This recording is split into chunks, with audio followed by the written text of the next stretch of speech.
کہا جاتا ہے کہ ایک گاؤں میں ایک غریب لیکن نیک دل انسان رہتا تھا۔ اس کا نام عبد الرحمن تھا۔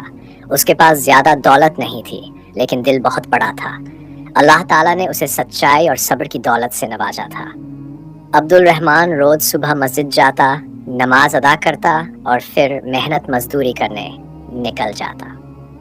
دن بھر کڑی محنت کرتا لیکن جو کچھ بھی کماتا اس میں سے کچھ حصہ ضرور غریبوں اور ضرورت مندوں میں بانٹ دیتا۔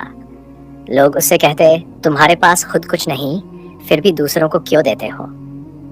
وہ مسکرا کر جواب دیتا، کیونکہ اللہ کی راہ میں خرچ کرنے سے مال کم نہیں ہوتا بلکہ بڑھتا ہے۔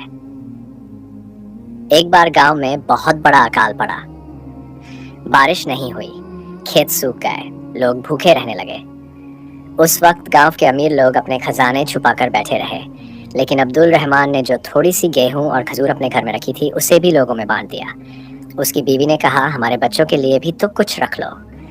تو اس نے کہا، اللہ پر بھروسہ رکھو، جو اللہ کی راہ میں دے گا اللہ اسے کئی گنا لوٹا دے گا۔ دن بیتتے گئے، مشکلیں بڑھتی گئی، لیکن عبد الرحمن کا یقین کبھی کم نہیں ہوا۔ وہ ہر رات اٹھ کر اللہ سے دعا کرتا، اے میرے رب، تو ہی میرا سہارا ہے، تو ہی میرا مالک ہے۔ پھر اللہ کی رحمت ہوئی۔ اچانک ایک دن کالے بادل چھا گئے اور خوب بارش ہوئی، کھیت ہرے بھرے ہو گئے، لوگ خوش ہو گئے۔ لیکن اصلی کرشمہ تب ہوا جب گاؤں کے لوگ حیران رہ گئے کہ عبد الرحمن کے کھیت سب سے زیادہ لہلہا رہے ہیں، جبکہ اس کے پاس دوسروں کی طرح مہنگی چیزیں یا بیج نہیں تھے۔ لوگوں نے اس سے پوچھا، تمہارے کھیت اتنے ہرے کیسے؟ وہ مسکرا کر بولا، یہ میری محنت کا نتیجہ نہیں ہے، یہ اللہ کی رحمت ہے۔ جب انسان اللہ پر بھروسہ کرتا ہے اور اس کی راہ میں دیتا ہے تو اللہ ایسے دروازے کھول دیتا ہے جن کا اس نے کبھی سوچا بھی نہیں ہوتا۔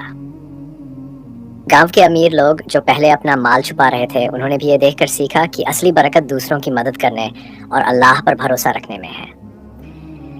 اس قصے سے ہمیں یہ سبق ملتا ہے کہ انسان چاہے کتنا بھی غریب کیوں نہ ہو، اگر اس کے دل میں ایمان اور صبر ہے اور وہ اللہ کی راہ میں دیتا ہے تو اللہ اسے ایسے راستوں سے رزق دیتا ہے جن کا گمان بھی نہیں ہوتا۔ اللہ تعالیٰ قرآن میں فرماتا ہے، جو لوگ اللہ کی راہ میں خرچ کرتے ہیں اللہ ان کے عمل کو کئی گنا بڑھا دیتا ہے۔ اس لیے ہمیں ہمیشہ اللہ پر بھروسہ رکھنا چاہیے، حالات چاہے جیسے بھی ہوں، کیونکہ جس نے اللہ پر بھروسہ کیا وہ کبھی ہار نہیں سکتا۔